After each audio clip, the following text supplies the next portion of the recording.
Queridos e amados irmãos, que a doce e gloriosa paz do Senhor Jesus seja com todos.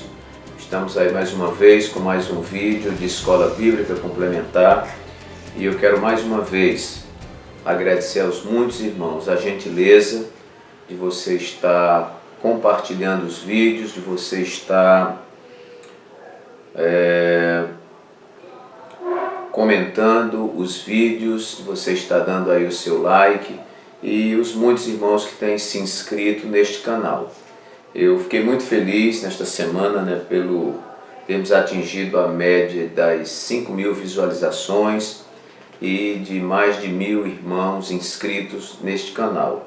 Fico muito feliz de entender que Deus nos traz para um tempo em que nós podemos ser um instrumento abençoador de vidas.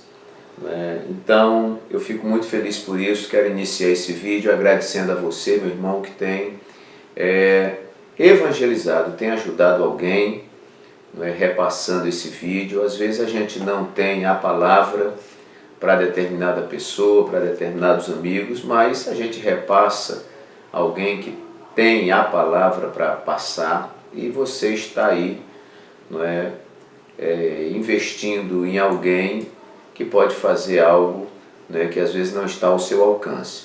Então, muito obrigado a todos por esta gentileza de vocês estarem aí assistindo os vídeos, estarem se inscrevendo no canal, ativando aí o sininho para receber as notificações semanais. Nós estamos nos organizando para que toda terça-feira pela manhã, ou no máximo ao meio-dia, os irmãos já disponham do vídeo, e que estes tópicos que nós estamos criando, às vezes diferentes dos que já constam na lição, que eles possam complementar o seu estudo, e enriquecer a sua lição. Muito bem, meus amados, nós estamos com esta lição desta semana, lição número 8, para 24 de fevereiro de 2019, que é justamente o versículo-chave que eu acho de toda esta lição, que é o texto que está ali em Efésios capítulo 6 e o versículo 12, que a nossa luta não é contra carne e sangue, mas sim contra os principados, contra as potestades, contra os príncipes das trevas deste século, contra as hostes espirituais da maldade nos lugares celestiais. Então, título da nossa lição: nossa luta não é contra carne e sangue. O texto áureo diz: porque as armas da nossa milícia não são carnais, mas sim poderosas em Deus para destruição das fortalezas. Esta citação é do apóstolo Paulo na sua segunda carta aos Coríntios, capítulo 10, versículo 4. A verdade prática diz: por trás das aparências há uma batalha espiritual invisível contra a igreja. E a nossa leitura bíblica em classe está em Efésios capítulo 6, versículos 10 a 12, que nós recomendamos para que você entenda o contexto, Você tem que ler antes do texto e depois do texto, que você vai entender em que contexto Paulo está falando isso. Então ele diz assim: no demais, irmãos meus, fortalecei-vos no Senhor e na força do seu poder. Revesti-vos de toda a armadura de Deus, para que possais estar firmes contra as astutas ciladas do diabo. Porque não temos que lutar contra carne e sangue, mas sim contra os principados, contra as potestades, contra os príncipes das trevas deste século, contra as hostes espirituais da maldade nos lugares celestiais. O comentarista, ele trabalha no primeiro tópico da lição, a inclusão do tema no final da epístola.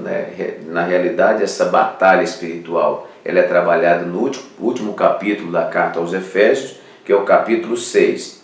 E ele traz uma ligeira explicação sobre o início deste versículo: no demais, irmãos meus, que isso significa desde agora, E também vai tratar no subtópico 2 do fortalecei-vos no Senhor e na força do seu poder, e também o emprego da figura de linguagem. Nesse texto é um texto com muita figura, nós vemos aí capacete da salvação, espada do Espírito, calçado os pés na preparação do Evangelho da Paz, couraça da justiça, escudo da fé, são simbologias, né? Paulo, me parece que ele pega a igreja e personifica como um soldado, e um soldado da época, né? Então, aquelas armaduras que o soldado usava para o combate, ele traz isso para um sentido espiritual. Também fala da dependência de Deus, que foi um comentário de uma lição nossa anterior, né, para você resistir a esta batalha, resistir ao diabo, né? O texto diz lá, chegai-vos a Deus, ele se chegará a vós, né? Sujeitai-vos, pois, a Deus, resistir ao diabo, e ele fugirá de vós. Ao mesmo tempo que nós resistimos Satanás, nós nos submetemos a Deus. E por que não dizer que na medida que você se submete a Deus, você, não é, resiste a Satanás. É mais ou menos a interpretação daquela citação que alguém colocou na traseira de um carro. Quando eu me ajoelho diante de Deus, eu não me prostro diante das dificuldades. Nós poderíamos fazer uma adaptação e dizer que quando você se ajoelha em submissão a Deus, você se levanta como um gigante diante de Satanás, o nosso adversário. E também o terceiro tópico, ele vai falar sobre essa questão de carne e sangue, principados e potestades e os dominadores deste mundo tenebroso e os lugares celestiais. Está aí toda a aplicação. Eu quero trazer alguns tópicos que, dentro desse tema, eles serão assim extremamente práticos na sua vida espiritual. E é esta a nossa intenção, complementarizar, acrescentar alguma coisa respeitando o tema, para que você possa, não é, levar assim um conteúdo mais enriquecido. Muito bem, então eu anotei aqui, irmãos, como tópicos, são 10 tópicos aqui que nós enumeramos, e eu senti até uma certa dificuldade, porque como eu venho enumerando 10 em cada lição, né, termina quase que esgotando ali dentro do meu pensamento, né, as possibilidades de criação. Mas a palavra de Deus é rica, né, e quando eu falo esgotar, eu estou me referindo a mim, né, a palavra de Deus é riquíssima e ela não se esgota.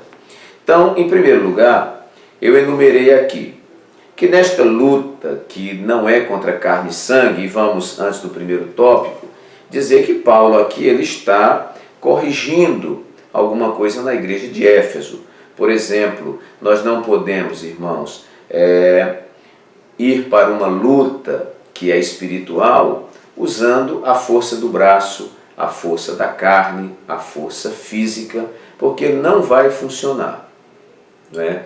Luta espiritual é luta espiritual, luta física, luta carnal é luta física, luta carnal, né? Mas espiritual é espiritual. Então, Paulo vai esclarecer aquela igreja formada por ele ali em Éfeso, que a sua luta não é contra carne e sangue, porque muitas vezes nós deixamos de enxergar, não é, a atuação espiritual que está por trás da pessoa e focamos na pessoa. Nós até colocamos um tópico aí atrás dizendo cuidado, não é, para você não matar o refém, porque o atirador de elite, né, ele tem lá um refém que está sendo segurado muitas vezes por um bandido, e o atirador de elite, ele né, vendo o refém ameaçado, ele vai atirar no bandido. Então ele tem que ter muito cuidado para, ao invés de matar o bandido, ele não matar a pessoa que é o refém. E eu coloquei essa figura porque muitas vezes a gente atinge a pessoa, a gente ofende a pessoa, a gente maltrata a pessoa, a gente discrimina a pessoa e esquece que por trás dela há toda uma atuação espiritual.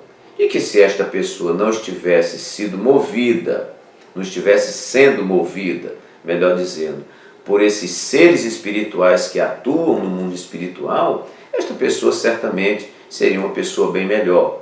Você tem, por exemplo, uma pessoa que por uma possessão demoníaca ou por uma indução do adversário, essa pessoa está mergulhada nas drogas, das diferentes formas, né? Seja o álcool, seja o cigarro, seja o crack ou qualquer outro tipo de droga, e nós vemos que esta pessoa, porque foi induzida ao consumo dessa droga, essa pessoa altera sua personalidade, o seu comportamento, e muitas vezes por ter alterado esse comportamento, ela entra em conflito com a sua família. E às vezes a família não tem esse entendimento e vai combater a pessoa e não o que está por trás da pessoa.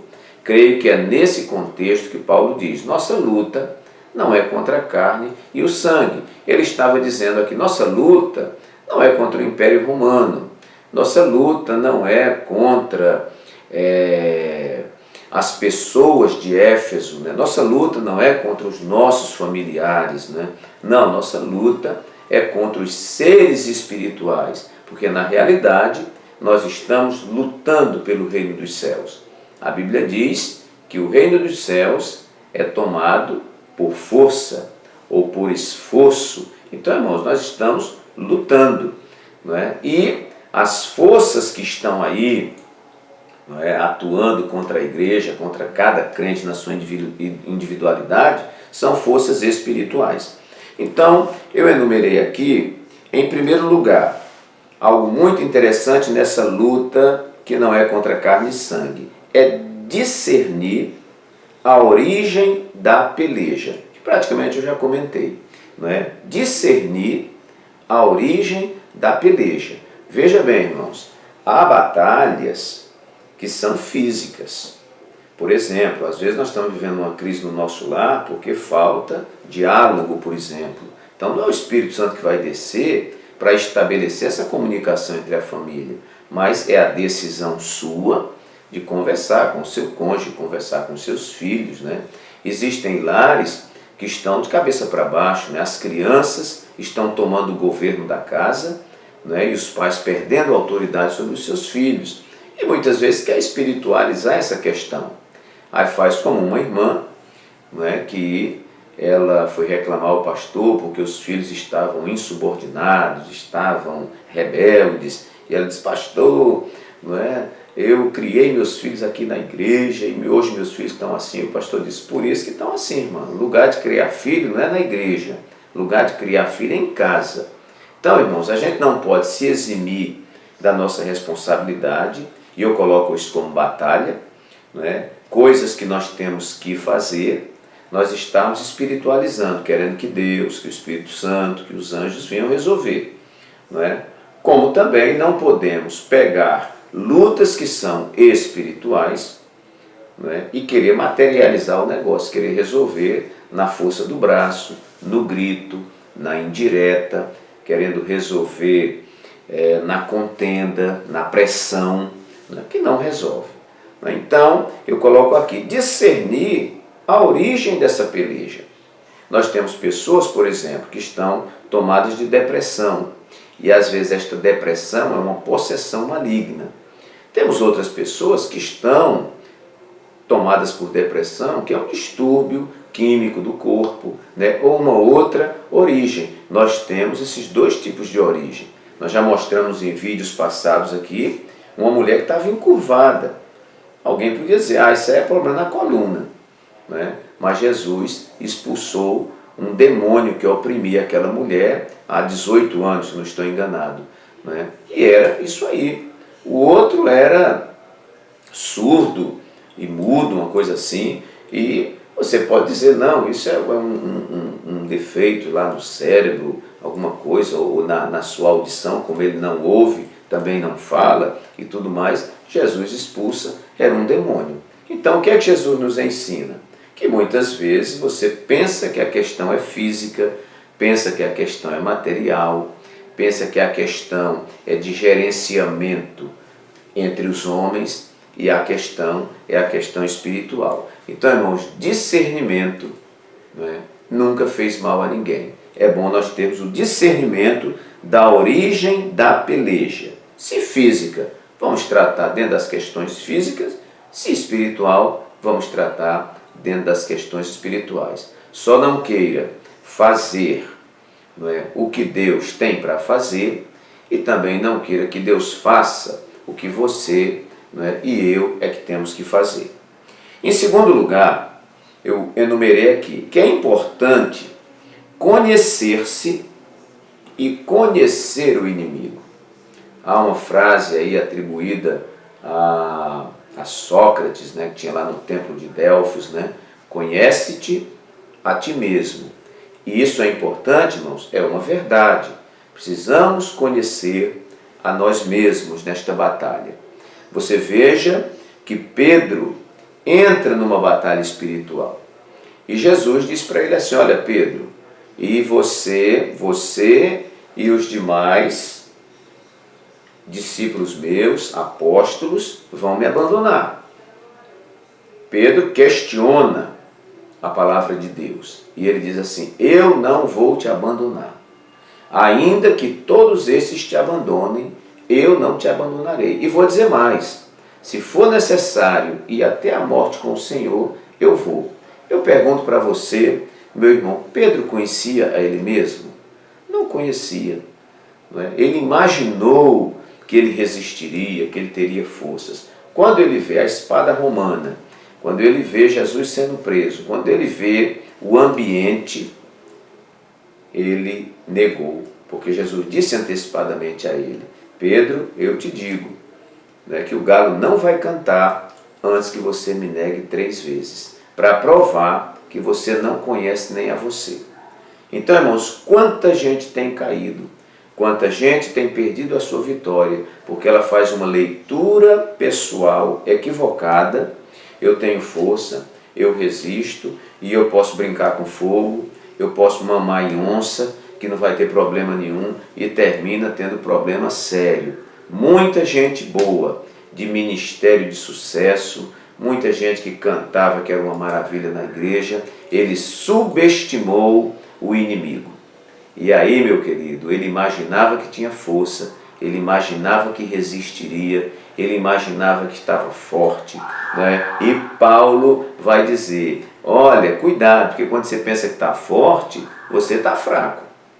Ele diz quanto a ele diz assim, quando eu penso que estou forte, estou fraco, quando eu penso que estou fraco, estou forte. Não é? O que é isso? É o equívoco que nós temos em relação ao conceito de nós mesmos. É importante conhecer-se?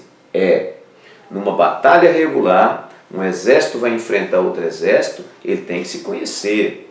Ele tem que conhecer o seu material bélico, ele tem que conhecer sua tropa, ele tem que conhecer as instruções, ele tem que ter domínio do equipamento que ele vai levar para o combate. Né? Então isso é você ter conhecimento de si, conhecimento da sua situação para o combate. E não só conhecer-se a si mesmo, mas conhecer o inimigo. Você veja que numa batalha regular, o exército que domina as comunicações é o exército vencedor. Então, quando você intercepta a frequência do exército inimigo e você consegue ouvir o que eles estão se comunicando lá, você vence a batalha. Porque ele diz, vou atacar em tal lugar. O exército aqui vai se preparar. Né? Então, queridos, quanto mais conhecimento você tiver, é por isso que existem tropas de reconhecimento, é por isso que existe serviço de inteligência, porque ele entra disfarçado, mina o conhecimento, né, sobre o inimigo, e quando ele vai atacar, ele vence a batalha naturalmente. Então é importante conhecer-se e conhecer o inimigo. Por isso que a Bíblia fala nas astutas ciladas do diabo. E eu volto aqui à palavra, irmãos. Tudo que foi escrito nas Escrituras foi escrito para o nosso ensino. Nós vamos ver aqui nas Escrituras Satanás atuando lá no Jardim do Éden, e nós podemos fazer uma leitura ali muito bem feita. E nós vamos ver ao longo de toda a Bíblia a ação do inimigo, né? A ação do inimigo no ministério de Jesus, na tentação do deserto. Então tudo aquilo ficou registrado, não somente como um momento histórico, mas ficou registrado para que eu e você retiremos desses exemplos, né, instruções, retiremos desses exemplos ensinos para a nossa própria vida. Então é importante conhecer-se e conhecer o inimigo, conhecer as ciladas do inimigo, as astutas ciladas, conhecer seus disfarces, não é? Saber, porque a Bíblia nos diz que o diabo, nosso adversário, anda ao nosso derredor bramando como leão, buscando a quem possa tragar. Pode ser que um crente incauto, um crente sem conhecimento, desconheça isso. Isso eu não estou vendo nada. Mas Jesus disse que o diabo, Pedro escrevendo, ele disse que o diabo, nosso adversário, anda ao nosso derredor, bramando como leão, buscando a quem possa tragar. Outro ponto que nós queremos colocar aqui, como terceiro ponto, é que nessa luta, que não é contra a carne nem o sangue, mas contra principados, potestades, príncipes das trevas, hostes espirituais da maldade nos lugares celestiais, é importante estar nele, em Jesus, dispondo das armas que ele nos fornece. Ah, pastor, eu pensei que eu podia elaborar minha arma para enfrentar o inimigo. Não. Primeira coisa, irmãos, estar nele. Salmo 91 diz assim: aquele que habita no esconderijo do Altíssimo, à sombra do Onipotente descansará.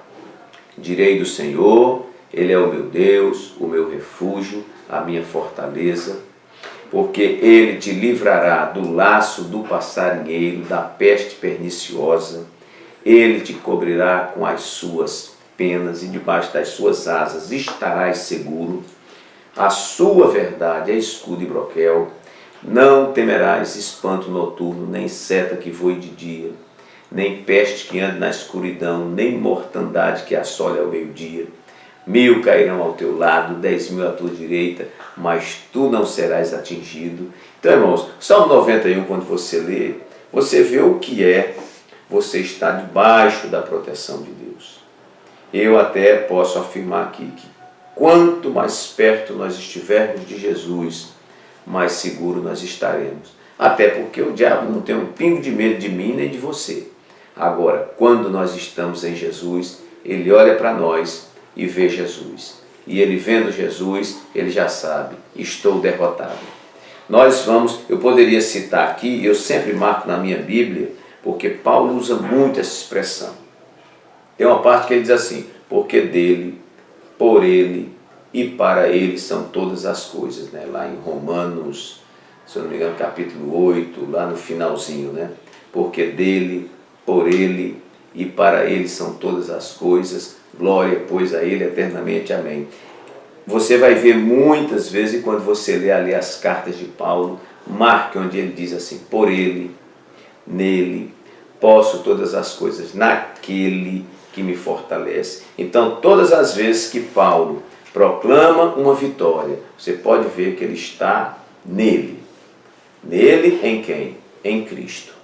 Nós vamos ver que em João capítulo 15 e versículo 5, Jesus diz assim: eu sou a videira e vocês são as varas. Todo aquele que está em mim e eu nele, esse dá muito fruto, porque sem mim nada podeis fazer. Vou repetir, irmãos: sem mim nada podeis fazer. Nós vemos lá em João capítulo 6, quando Jesus faz aquele discurso, aquele discurso dele inflamado, e ele diz: aquele que não comer da minha carne, do meu sangue, não tem parte comigo, e tudo mais. E nós vamos ver que foram saindo os discípulos um a um, e daqui a pouco Jesus olhou, só estava ali o grupo dos seus seguidores mais fiéis, que era um grupo pequeno, de repente o seu colégio apostólico, e ele diz para os discípulos: vocês também não querem se retirar? E Pedro toma a palavra e diz assim: para onde iremos nós, Senhor, se só tu tens as palavras de vida eterna? Ou seja, se eu não estiver conectado com o Senhor, se eu não estiver amparado pelo Senhor, o que será de mim? E uma retificação que eu falei de Romanos 8, irmãos, não é Romanos 8, é Romanos capítulo...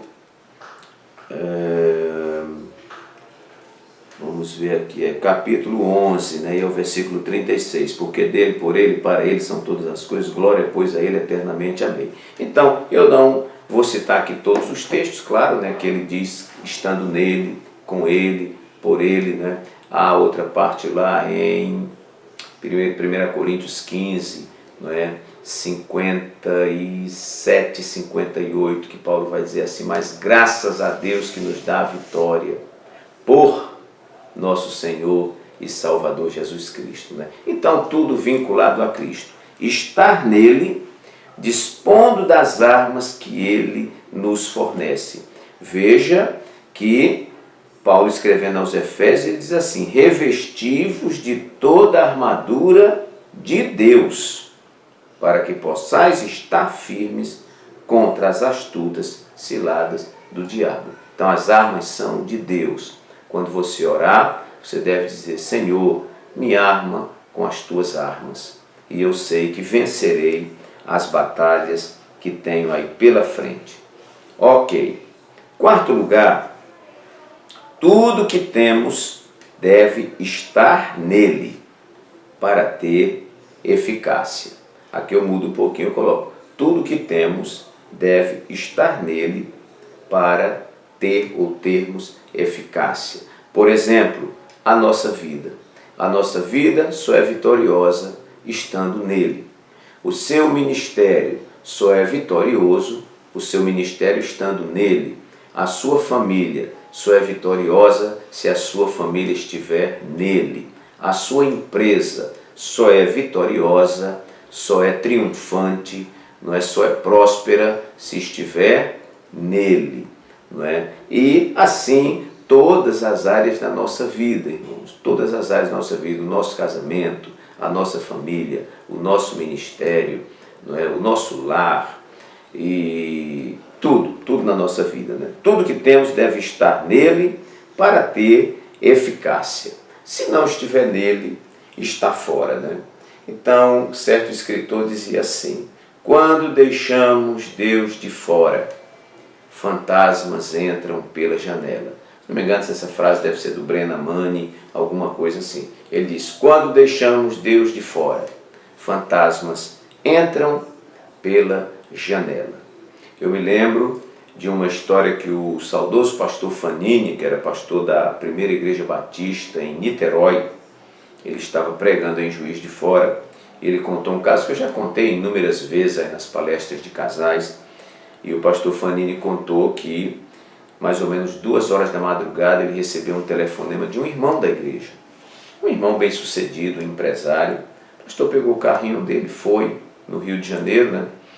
E chegou na casa do irmão, disse que a casa com aqueles muros de pedra bonito, na época que portão eletrônico era novidade.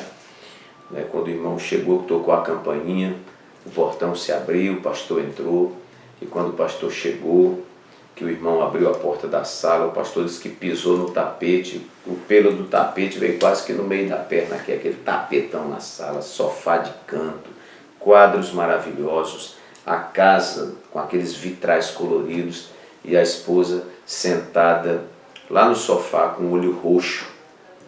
E aí o pastor Fanini disse que olhou para aquela situação e disse: meu Deus, quanta pobreza no meio de tanta riqueza.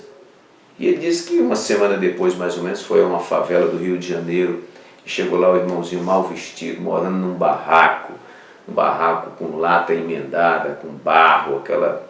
Mas o irmão, na maior alegria: meu pastor, entre aqui, sente aqui, o senhor quer um cafezinho? Ô meu amor, prepare aí um café. Quer uma água, pastor? Aí trouxe uma água naqueles copinhos de cerveja cortado. O pastor tomou e o pastor disse que as paredes daquele barraco brilhavam. E ele disse assim: meu Deus, quanta riqueza no meio de tanta pobreza.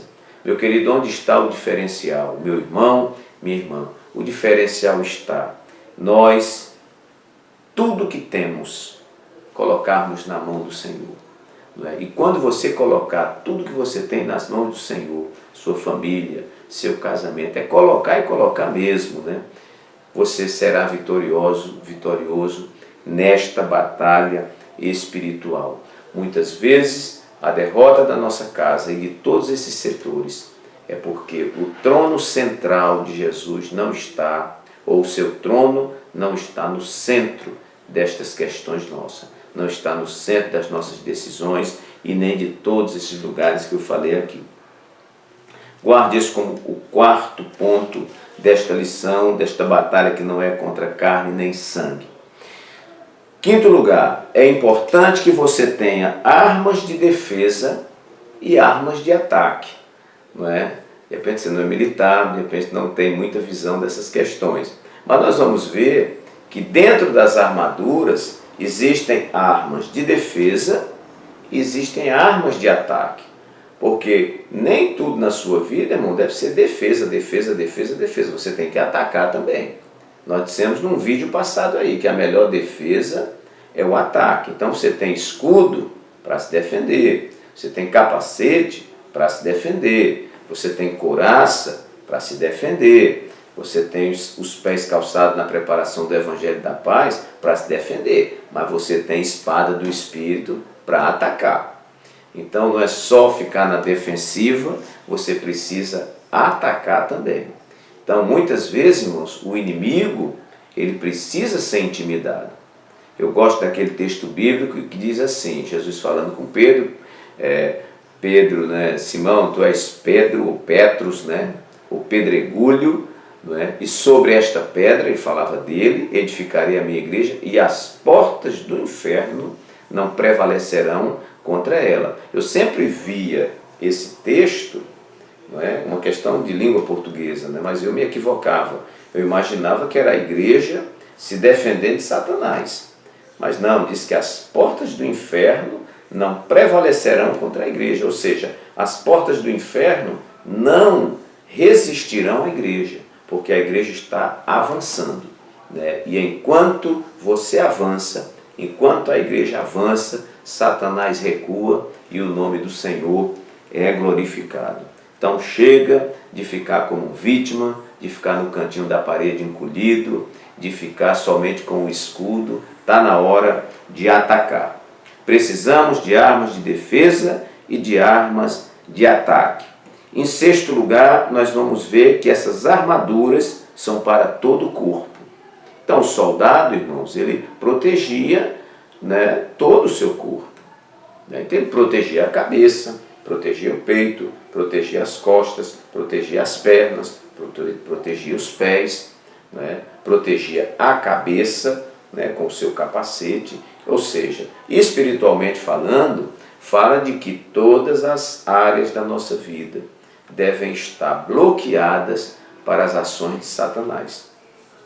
Principalmente a nossa cabeça, né, onde estão os olhos e onde estão os ouvidos, que são as janelas, né, por onde entram as tentações, os desejos, as concupiscências dos olhos, a soberba da vida, a concupiscência da carne. Eles têm aí uma janela e uma porta de entrada, que são os nossos olhos e os nossos ouvidos. Mas nós temos que estar com todo o nosso corpo protegido, para que nós possamos resistir nesta batalha. Ok. Em sétimo lugar, nesta batalha, deve-se saber usar o armamento. Ora, como é que você vai para uma batalha se você não sabe usar o seu equipamento? O inimigo vai aparecer, você puxa a sua arma e você não sabe engatilhar a arma, não sabe destravar a arma, não sabe atirar. Isso num combate convencional, né, irmãos? No combate espiritual é a mesma coisa. Qual a maior arma do crente? A maior arma do crente está aqui, irmãos, a Bíblia Sagrada. Por isso que Paulo disse a Timóteo, procura, lá em 2 Timóteo 2,14, procura apresentar-te a Deus aprovado, como obreiro que não tem de que se envergonhar, que maneja bem a palavra da verdade. Então, irmãos, nós vamos ver que esta arma foi a arma que Jesus usou no deserto. Nós falamos na lição passada. Ele, nas 3 tentações representativas ou finais de Jesus no deserto, ele usa a palavra. Ele disse, está escrito, pá, está escrito, pá, está escrito, pá, na cara de Satanás, e ele venceu a tentação e venceu a batalha. Então está aqui uma arma, que é a Bíblia. Nós temos aconselhado na igreja onde dirigimos aqui em Maceió, Benedito Bentes 1, um grande abraço aqui aos meus queridos irmãos, aos muitos irmãos que também nos prestigiam assistindo esses vídeos, né? E nós temos incentivado. Esse ano de 2019, nós estamos aí com a proposta de lermos a Bíblia toda. O meu intuito é que o irmão pegue gosto pela leitura da palavra. Eu tinha um amigo seminarista comigo, ele dizia: olha, pastor Walter, a Bíblia é o manual do fabricante. Se você não lê Bíblia, você não vai saber operar os equipamentos. Então, numa batalha espiritual, um crente sem Bíblia é um crente desarmado, um crente despreparado e, por que não dizer espiritualmente falando, um crente desnutrido, sem condições de ir para a luta. Então, precisamos usar bem o nosso armamento. E o armamento está aqui, a palavra de Deus. Oitavo lugar, eu estava estudando e senti de colocar esse ponto aqui. Creio que uma palavra de Deus para alguém que está assistindo esse vídeo. Eu coloquei aqui que perder uma batalha não significa perder a guerra. Hoje, né, nós estamos aqui hoje dia 18, né, uma segunda-feira, né, nós tivemos o culto administrativo lá na nossa sede de região. E nós dizíamos a irmãos que estavam, que foram disciplinados, né, irmãos que estavam voltando na reconciliação, aquela questão toda, e nós falamos: olha, isso é comum, porque nós estamos numa batalha, estamos no mundo de guerra, onde um soldado é ferido, não é? Então, meu querido irmão, nós tropeçamos, todos nós tropeçamos, o pastor tropeça, o presbítero tropeça, o diácono tropeça, o evangelista tropeça, todo ser humano, que ser humano há que não peque? Não é? Então alguém, muitas vezes, perdeu uma batalha e às vezes quer abandonar tudo, quer chutar o balde, não é? Quer desaparecer, quer abandonar a igreja. Então, não, meu irmão, a nossa caminhada, há a previsão de muitas batalhas que você vai vencer, muitas batalhas que você não vai vencer, até porque existem derrotas nessas batalhas que Deus está nos ensinando alguma coisa. Nós vemos na história do povo de Israel, teve uma batalha lá que Josué foi contra Ai, né? Tinha derrubado Jericó, disse: pronto, Ai é pequenininho, basta mandar aí meia dúzia de soldados, e chegaram lá e perderam a batalha, né? E eles voltaram, mas eles aprenderam uma grande lição, aprenderam que você não pode subestimar o inimigo. Então, uma derrota de uma batalha não significa dizer que Deus te abandonou, não significa dizer que você perdeu a guerra, não significa dizer que a sua salvação foi por água abaixo. Não, negativo, não é? Deus, Ele te ama, Ele quer o teu bem, e de repente é através dessa batalha que você perdeu que Deus está te ensinando grandes lições e está te revestindo para uma batalha muito maior, onde você, né, será vencedor. Muito bem, que pena, irmãos, as horas vão aqui voando. Mas vamos lá. Em nono lugar, uma palavra de Deus também para você. Nesta batalha, tenha a sua posição definida. Eu coloquei aqui, nono lugar.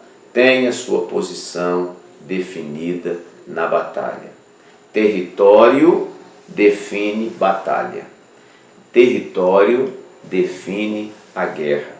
O que é que eu quero dizer, meu irmão? Olha, Deus muitas vezes te coloca numa igreja, numa congregação, e você enfrenta batalhas lá, porque nós temos lutas externas, temos lutas internas e temos lutas interiores, né?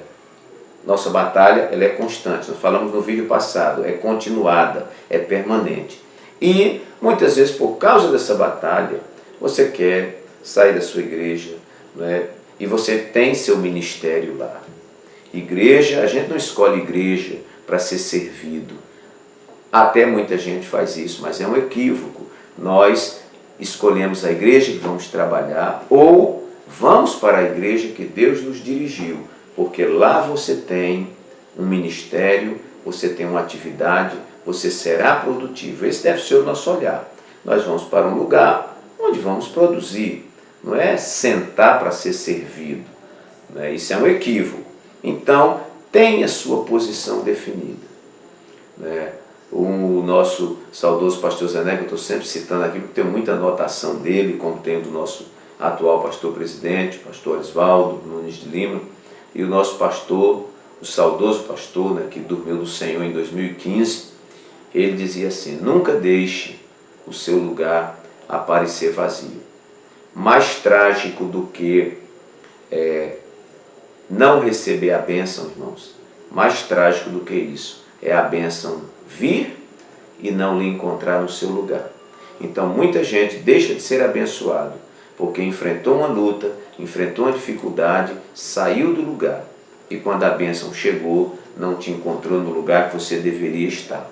Então, nosso posicionamento estratégico dentro da vontade de Deus, no lugar que Deus colocou para você exercer seu ministério, isso é muito importante. Eu dizia em um dos cultos de ensino lá da igreja que quando você tem um ministério, eu estou falando para pessoas que têm ministério, quando você tem um ministério, Deus prepara a esposa que você vai casar, o esposo que você vai casar, Deus prepara a cidade que você vai morar, Deus prepara a rua que você vai morar, a casa que você vai morar, Ele prepara as pessoas que vão ficar próximo a você, Ele prepara quem vai ter que se afastar de você e o seu ministério será vencedor. Então, tenha sua posição definida na batalha, porque estar na posição errada, mesmo com o armamento correto, pode significar derrota ou pode conduzir a pessoa à derrota. Que bom que nós estejamos armados corretamente, no lugar correto que Deus nos colocou, e aí quando o inimigo vier, você vai estar apto a vencer a batalha. E eu coloco apenas uma frase aqui no 10º ponto, que na batalha espiritual, o pouco com Jesus é maioria. Muita gente com você sem Jesus é minoria. E pouca gente com você, mas Jesus estando com você é maioria. Então, irmãos, nossa vitória é estar em Jesus. Minha oração nesta noite, que eu estou gravando aqui o vídeo, para a sua vida e para a minha vida, é esta: Jesus, nós não dispensamos os teus cuidados, nós não dispensamos a tua presença. Para onde iremos nós, se só o Senhor tem as palavras de vida eterna? Meu amado irmão, minha amada irmã, que Deus te abençoe. Se você gostou desse vídeo, se sentiu edificado nesse vídeo, aí embaixo você tem aí em vermelhinho, inscreva-se. Você se inscreve, vai aparecer um sininho, você clica lá de novo, você vai estar ativando as notificações, recebendo semanalmente esses vídeos, e você tem aí a sua rede de amigos da igreja, rede de professores de escola dominical. Compartilhe esse vídeo com os irmãos, dê aí o seu like, tem uma mãozinha, você pode dar o like, e também coloque lá embaixo o seu comentário. Eu leio todos os comentários, ainda consigo ler, que não são assim, tantos comentários, mas 10, 12, 15 comentários a gente lê, tem respondido ao irmão, algumas pessoas têm tirado algumas dúvidas, E meu querido, que Deus te abençoe, receba um abraço carinhoso do pastor Walter Pereira, até o nosso próximo vídeo, se Jesus não tiver voltado e Ele assim o permitir. Um abraço carinhoso então e até o próximo vídeo, se Deus quiser.